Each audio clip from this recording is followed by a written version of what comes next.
Everybody please stand for our prayer and remain standing for our energizer. In the name of the Father, and of the Son, and of the Holy Spirit, Amen. Dear God, thank you for this view today. Guide us as we learn and play. Help us to listen, understand, and do our best. Teach us to be kind, respectful, and helpful to one another. Bless our teacher and our classmates. Keep us safe and happy always. Amen. In the name of the Father, and of the Son, and of the Holy Spirit, Amen. Are you ready, kids, for our energizer for today? I can hear, are you ready? Alright, since all of you are ready, so, manayaw ka class, karong adlaw.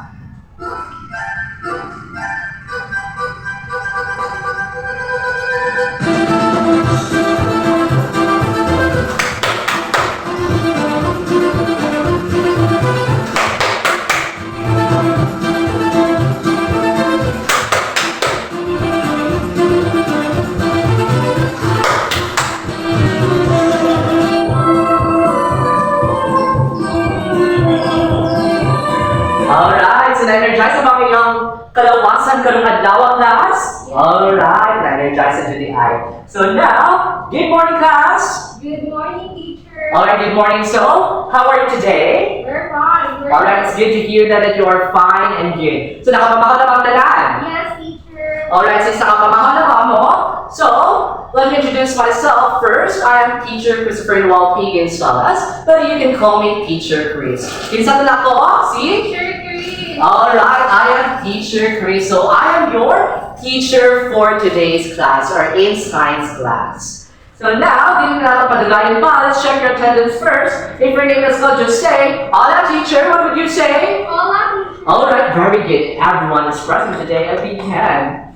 So now, let's have your activity. But before that, let me introduce to you our classroom rules. So our classroom rules, so let me prepare the teacher yung ating mga classroom rules di ay class. So ang kanilang mga classroom rules because me as your teacher, I want that my student will actively participate or dapat po na ato ang klase will smoothly. No, smoothly ang dagan sa ato ang klase. So nagkakaintindihan ba tayo class? At nagkakaintindihan naman tayo. So let me introduce to you our classroom rule first. Respect. So, dapat mag-story si teacher or the teacher in front sa inyong tanan, nag-storya, so syempre, dapat maminat. Dili dapat teacher as well as your classmates. Second, kindness. Be kind always, class, no? To your classmates and also to your teacher. Prepared. So dapat, kung come to class prepared, so dapat always put mo prepared ipadalaw na ito class. Then participate. So ano yung gusto ni teacher, dapat during our discussion, you must actively participate, you know, during sa ato ang discussion. Then effort, class. So dapat itry niyo yung best, yung effort during sa ato ang klase. So are we clear, class? Alright, since we are all clear, dapat may palaila sa inyo, ha? Bago tayo job sa inyong activity. So mauna ni si Ken, class. So si Ken is a tree. So natin siya kaning apple, no? Apple. So, part ni siya sa ato ang klase karong adlaw. So now, let's have your first activity. To do, para makahalo mo kung unsa ang ato ang next topic karong adlaw. So for your first activity, exploring activity and friction and motion. So I will group the class into 3 groups. So this will be the group 1, 2, and 3. No, for the group 1, rubbing hands friction produces heat. So the objective, demonstrate how the friction affects motions and produces heat. So syempre, saan yung pagbuhat teacher? Magkuhan sa inyo hanggang dumakamamot, then isip it, then i-rub slowly, then faster. Then observe it, what happened? No, observe together slowly until faster, then what happens to the temperature of your hands? Yung ang kaniwala, nanginit ba or wala?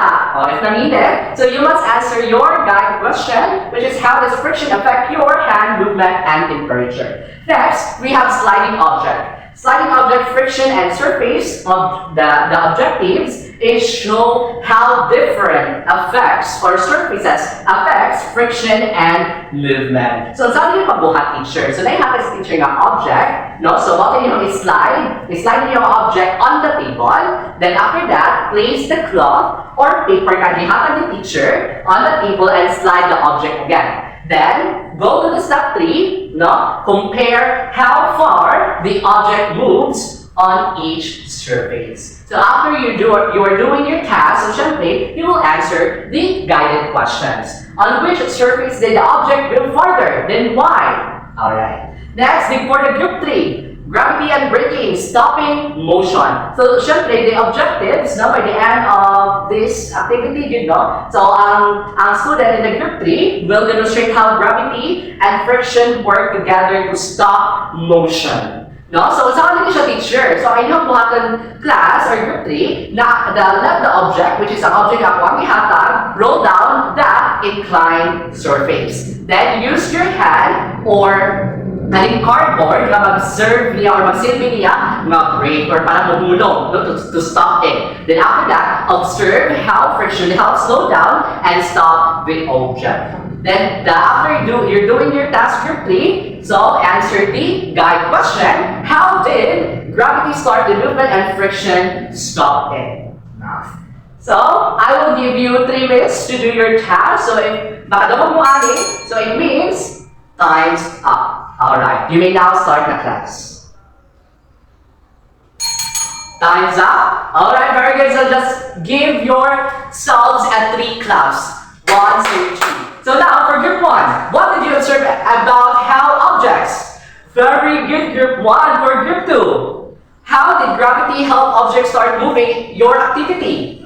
Very good, group 2. Then for group 3, why is friction important in stopping your slowing down moving objects? Very good, everyone. You did a great job, So give yourselves a nice clap. And then, RIICCC, nice.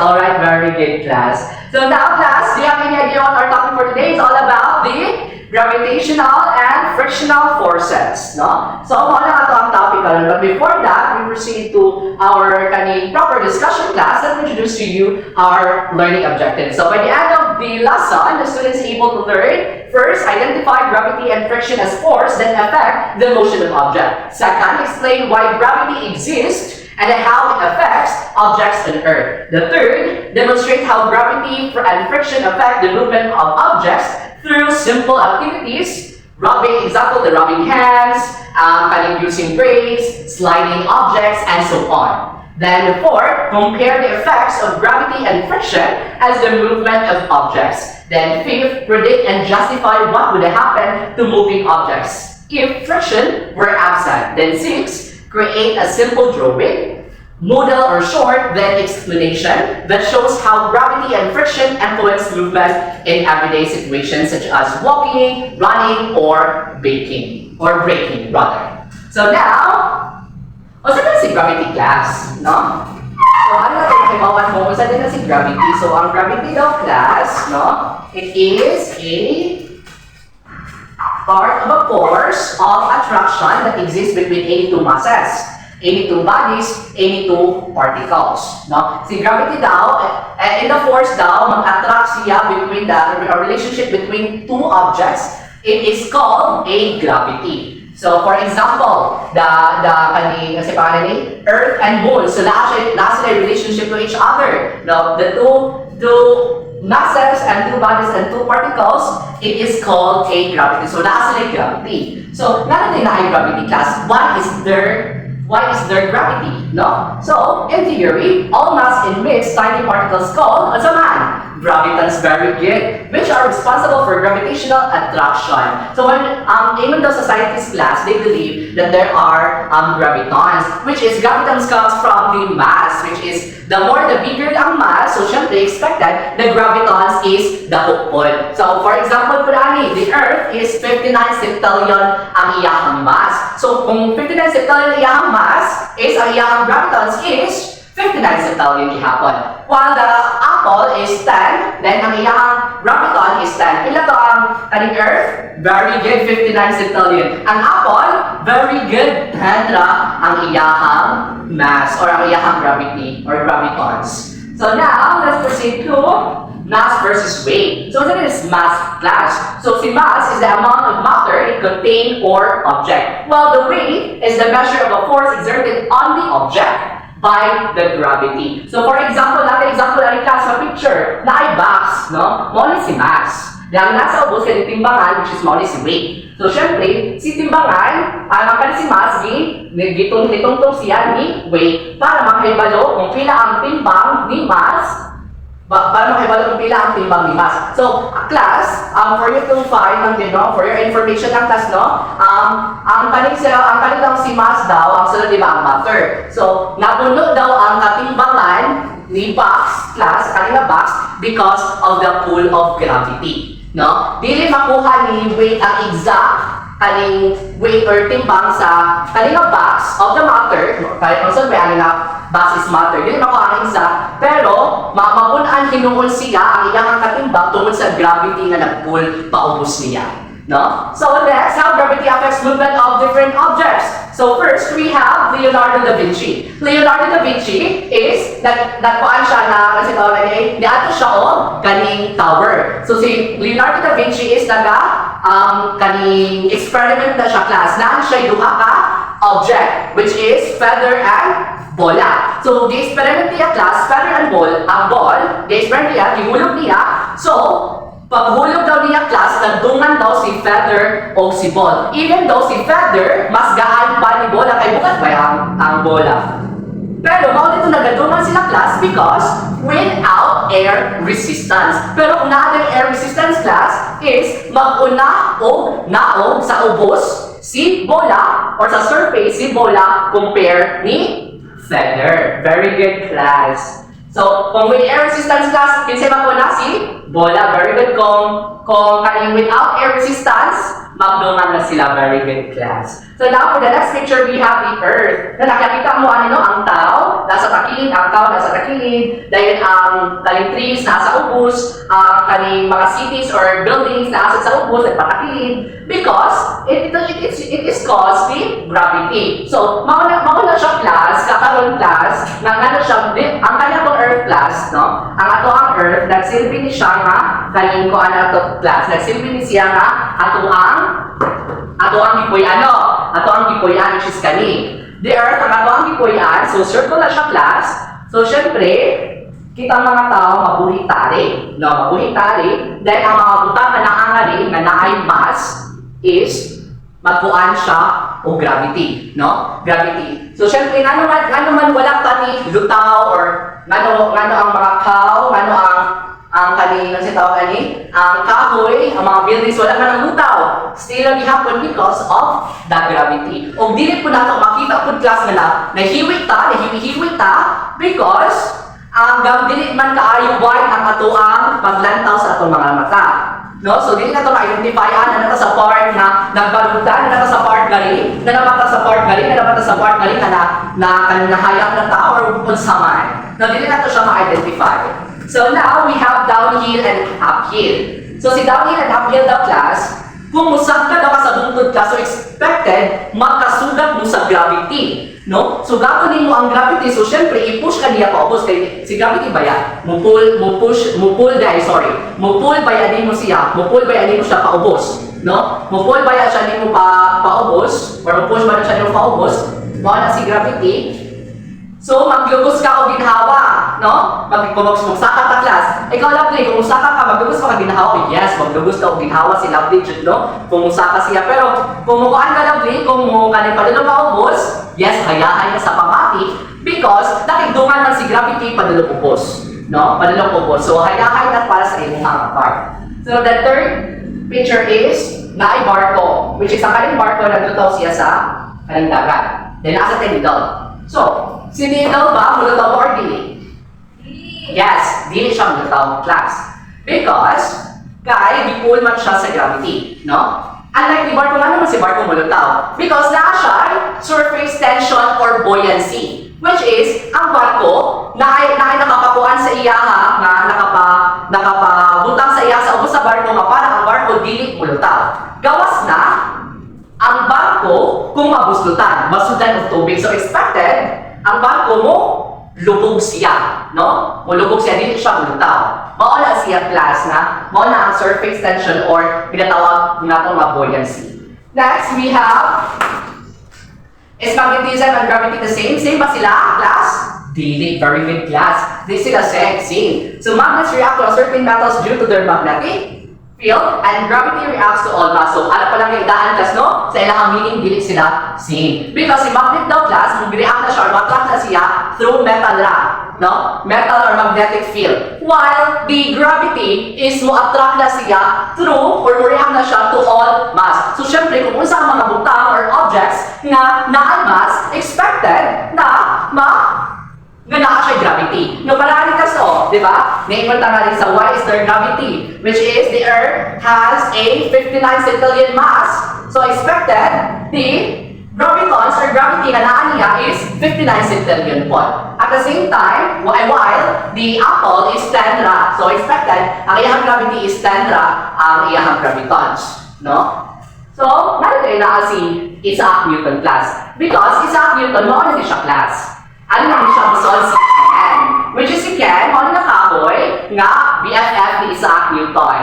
Apple tree na ini siya class. So now siya story class. Story lang talaga, short story lang. Pero binisaya siya. So, si Ken daw, si Isaac Newton na class is na mahuway sa ubos sa kahoy. So, syempre, samtang na mahuway siya class, maay na hulog na apple. So, ano siya nahulog na? So, nag-wonder si Isaac, nga siya nahulog. Nga siya nahulog siya, padulong paubos, nga wala siya nahulog padong pataas.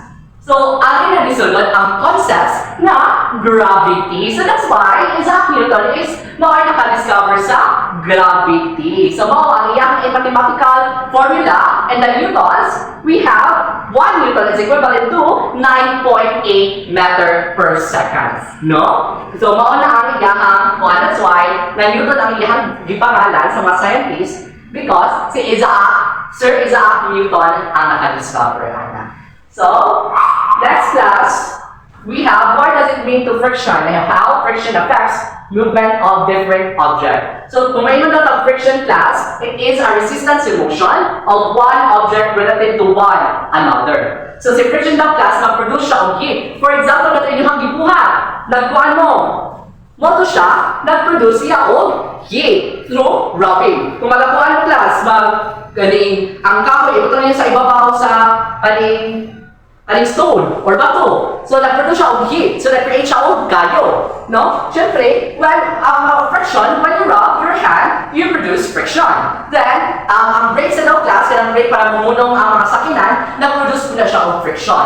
Then, we can walk, we can run, and also, anything na ato ang gibuhat is nag-produce siya of friction. That's why, nga nakalakaw-lakaw ko karon, na siya because of the friction.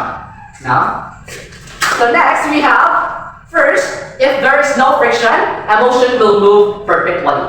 No? So, in the surface daw class, if zero daw ang iyahang friction, so syempre class is ang butang, no? Ang butang or ang object, walay kahumanan na mahuman dyan, no? For example, ang bola, kanina surface ako ang gitumban, wala ni siya, zero friction ni siya class. Zero friction siya, so ipaligid na ko ang bola, so expected, zero friction man siya, so expected, why kahumanan ng ligid ang bola? No? So, kay no zero ko ano siya, zero friction man siya, so expected, wala kahumanan ng ligid ang bola. So next, friction is affected by the surface of two objects. So si friction daw class na smooth of rough. So when we say smooth ng class, na ang si friction, gamay na ang iyang friction. So na possible na dili kaayo mo hunog. Pero possible mo hunog siya class. While the rough ng class is magkasugat sila. So hinay ang iyahang dagan sa bola nga ipadagan because of the rough of the surface. Kaya kung may graph of the surface class, so ang iyahang friction grabe kaayo. No? So mao na ang iyahang two. Friction is affected by the surface of two objects which is smooth and rough. Next, we have adding grease oil, soap, or any lubricant minimize friction. So, kani class, pamilya mo nabili sa inyo ang door or bultahan. This is a hinge. No? A hinge, iingon sa sila class na friction can create a sound. No? So, syempre, pinakaagyan, butangan nato siya o kaning lubricant or grease oil, butangan nato ang hinge or grease oil para di mo kaning kasi para mag-make siya o kaning sound. No? Next, ito ba, din is clip. No? Dahil pa doon slide na tao, which is no or zero friction na siya. For example, naayo sa katao, nga naglakaw-lakaw sa dalan, di wala siya makita sa iyang gilakwan, then nakatulog siya o saman, banana, no? Banana, nagpataka, naglabay ang kapong naglabay anak. Nakatulog siya palit sa banana, then, so expected, ang tao na makatulog anak is slide siya, and that's why, zero ang iyahang friction, na minimize ang iyahang friction because of the banana, nga palit, and the grease oil, soap, or any lubricant. No? Next, the last is using rollers, bearers, or wheels reduces friction. So, kung using daw of rollers, bearers daw of wheels reduces friction daw class. So now, nakasabot na ba ang tanan sa ato ang i-discuss karong adlaw? Yes, teacher. Alright, kung nakasabot na mo, so now, let's check your understanding yun, no? So, let's have your activity. So, for your next activity, the class is gravity and friction in everyday life. So, I will group the class into 3. This will be the group 1, 2, and 3. So now, our objective is, at the end of the activity, the learners will be able to demonstrate and explain how gravity and friction affect movement in everyday situation. They will also create a simple drawing, model, or explanation and work operatively to share their observations with the class. So nakasabot na class? Alright, nakasabot man. For group 1, walking and running friction in action.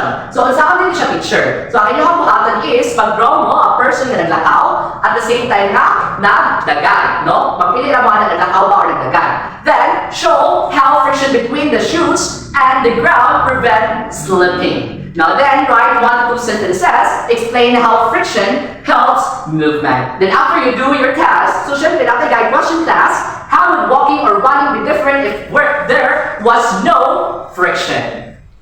Next, we have for the group 2, braking, friction, slows motion. So, saan din siya picture? So, ang buhaton ninyo group 2 is draw a moving object. Example, the bicycle, toy car, or anything. Nga, mag-represent siya that can being stopped by brakes. So, show the rules of friction in slowing down or stopping the object, no? Then, write a short explanation about why friction is important for safety. So, after you're doing your task class, just answer the guide question, what would happen if brakes had no friction? Next, we have for the group 3, gravity in everyday life, objects in motion. So, saan din siya teacher pag buhat? So, mag-draw mo of everyday situation na scenario where gravity affects motion. For example, sliding down a slide, falling ball, rolling bottles. And after that, showing arrows or symbols to represent the pull of gravity. Then write a short explanation of how gravity affects movement. After you're doing your task, just answer the guide question. How does gravity work together with friction in everyday life? So, I will give you 5 minutes to do your task. After that, no, is makadawag mo na ni money, expected na time's up. Alright.